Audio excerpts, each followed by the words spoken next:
सुबह उठकर वनजाक्षी देखती है कि जहाँ पिछली रात को एक छोटा सा पौधा था, वो अगले दिन एक बड़ा 6 फुट वाला पेड़ बन चुका था। और इतना ही नहीं, उनपे बैंगन पे इतने भरे भरे और 4 गुना बड़े भी उग गए थे। ये देख वनजाक्षी अपनी आंखों का खुद यकीन नहीं कर पा रही थी। पेड़ के पास आकर उसे जांचने लगती है। ये कैसे हुआ? ये मुमकिन कैसे है? कल तक तो ये पौधा था, आज पेड़ कैसे बन गया? वो ऐसे सोच में पड़ गई थी कि इतने में उसकी बेटी वसुंधरा वहां आकर उस पेड़ को देख ऐसे ही चौंक जाती है। कुछ देर बाद वो हार मानकर कुछ बैंगन को लेकर उनका भरता बनाती है। बस वो भरता स्वादिष्ट था।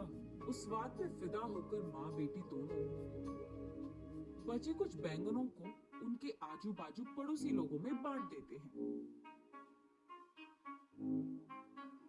अगले दिन उस बैंगन के स्वाद पे फिदा होकर बार बार वनजाक्षी के घर आकर उनसे बैंगन पूछते हैं। और इतना ही नहीं, जितने बैंगन को कल वो पेड़ से तोड़े थे, उतने ही बैंगन अगले दिन वापस उग गए थे। ये देख माँ बेटी दोनों आश्चर्यचकित हो जाते हैं। तब दोनों फैसला करते हैं कि इन बैंगनों को मुफ्त में नहीं देना है। ये कहकर बेचते हैं कि ये जादुई पेड़ है और इसके बैंगन बहुत स्वादिष्ट हैं। ऐसे वो बैंगन दुगने रेट में बिक जाते हैं। कुछ ही दिनों में इन स्वादिष्ट बैंगनों के बारे में और वो बड़ा सा बैंगन के पेड़ के बारे में इधर उधर बात फैलकर आजू बाजू पड़ोसी शहर तक पहुंच जाता है। इसलिए हर रोज सुबह शुरू होते ही पेड़ में भर के बैंगन उगते थे और उनके लिए लोगों की लाइन लग जाती थी सुबह सुबह, और वो भी वनजाक्षी के घर के बाहर। वनजाक्षी का पैसों का डिब्बा हर रोज पैसों से भर जाता था और ये बहुत साधारण सी चीज होती थी। कुछ ही दिनों में वनजाक्षी का नाम बैंगन से जुड़ गया और सब उसे बैंगन बेचने वाली वनजाक्षी करके बुलाने लग गए। और इतना ही नहीं, वो बहुत कम समय में उस सारे गांव में सबसे अमीर बन जाती है। बड़ी सी बंगला बनवाती है और उस बैंगन के पेड़ के चारों ओर बाड़ लगवा देती है और उस पेड़ के पास एक सिक्योरिटी गार्ड को भी रख लेती है। एक दिन वसुंधरा वनजाक्षी के पास जाकर ऐसे कहती है, माँ, रातों रात एक छोटा सा पौधा इतना बड़ा पेड़ कैसे बन गया? और ऊपर से अगर सारे के सारे बैंगन हमने तोड़ दिया तो भी अगले दिन उनकी जगह में उतने ही भर के बैंगन उग जाते हैं। ये कैसे मुमकिन है? अरे हाँ, मैं भी इस चीज के बारे में सोचना भूल गई। चलो, जो भी हुआ उनसे हमारा अच्छा ही तो हुआ। अब तो मुझे तुम्हारी शादी की भी कोई फिक्र नहीं है बेटा, ऐसे कहती है। और ठीक तभी वनजाक्षी को एक बात याद आती है। उस समय में जब भी वनजाक्षी के लिए रिश्ते लाते थे तो कुछ भी सेट नहीं होता था। अगर वसुंधरा को लड़का पसंद आ गया तो लड़के वालों को इनका दहेज नहीं पसंद आता था, और अगर लड़के ने वसुंधरा को पसंद कर लिया तो वसुंधरा को वो लड़का पसंद नहीं आता था। ऐसे बहुत सारे रिश्ते देख देख कर वनजाक्षी थक कर ये सोचने लगती है कि शायद उसकी बेटी की कुंडली में कोई दोष है, इसीलिए वो बहुत सारे पूजा पाठ करवाती रहती थी। ऐसे ही एक दिन वो मंदिर में पूजा करवा के घर लौटती रहती है। तब रास्ते में उसे एक बैंगन का टुकड़ा नजर आता है। उसे लेकर वो अपने घर के सामने रख देती है। और कुछ दिन बाद उस जगह में एक छोटा सा पौधा उग गया था। मंदिर जाने से पहले उन बैंगनों को देख वनजाक्षी सोचती है, घर आने के बाद ना इन बैंगनों का एक बहुत अच्छा भरता बनाना है मुझे। यही सोचते हुए वो मंदिर चलती रहती है।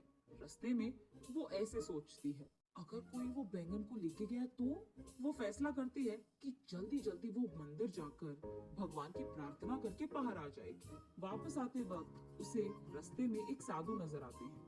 उनके पास जाकर वो ऐसे पूछती है, स्वामी, मैं मेरी बेटी की शादी करवाने के लिए बहुत कोशिश कर रही हूँ, लेकिन नहीं हो रहा है। कृपा करके इसका कोई हल निकाल दीजिए। ठीक है, उस जगह पे बैठकर अपनी पूरी मन से प्रार्थना करो, ऐसे कहते हैं साधु। तब वनजाक्षी उस साधु के सामने बैठकर इसी डर में पड़ी रहती है कि कहीं कोई उस बैंगन को चुरा ना ले। हे भगवान, मेरे घर जाने तक उन बैंगनों को संभाल के रखना, किसी को उसे चुराना नहीं है। इसका प्रार्थना करके वो उठकर साधु के पास जाकर आशीर्वाद दीजिए स्वामी, ऐसे कहती है। तब साधु कहते हैं, जो प्रार्थना तुमने अपने मन से, पूरे मन से किया है, तुम्हें वो हासिल होगा, और वो भी दुगने में। जाओ बेटी। तब जाकर वनजाक्षी को समझ आता है कि हुआ क्या था, और वो वसुंधरा को ये सब समझा देती है। तो तुमने मेरी शादी के बारे में नहीं, बैंगन के बारे में प्रार्थना किया था। हाँ, तुम भी ना, ये कहकर हंस लेती है। चलो जो भी हुआ, हमारा तो भला ही हुआ ना बेटी। इस बैंगन के पेड़ की वजह से हम अमीर बन गए हैं, और कल ही तुम्हारा स्वयंवर है, तैयार हो जाओ। ये कहकर आजू बाजू पड़ोस के सारे गांव में डंडोरा पिटवाती है कि उससे भी अमीर लोग उसकी बेटी से शादी करने के लिए स्वयंवर आ जाए। तब तक बैंगन बेचने वाली वनजाक्षी तो बहुत प्रसिद्ध थी, और उस घर के जादुई बैंगन का पेड़ भी। इसीलिए उससे रिश्ता पक्का करने के लिए बहुत सारे अमीर लोग लाइन में लग गए थे। उनमें से अमीर और अच्छा दिखने वाले एक आदमी से वनजाक्षी अपनी बेटी वसुंधरा की शादी करवा लेती है। कुछ दिन बाद जब उसकी सारी जिम्मेदारियां खत्म हो गई थी, वनजाक्षी उस बैंगन के पेड़ के पास बैठकर ऐसे सोचने लगती है, उस दिन मुझे इस बैंगन के बारे में काश कुछ सोने का ख्याल आया होता। बैंगन के बदले में सोना दुगने में मिल जाता था, तब मैं और अमीर बन जाती थी। हाँ।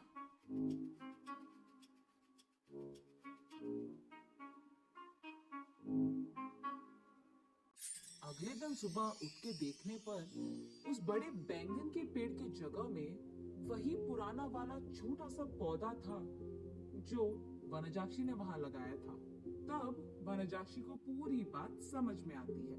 आशा करना तो अच्छा ही है, लेकिन लालच करोगे तो निराशा ही मिलेगी।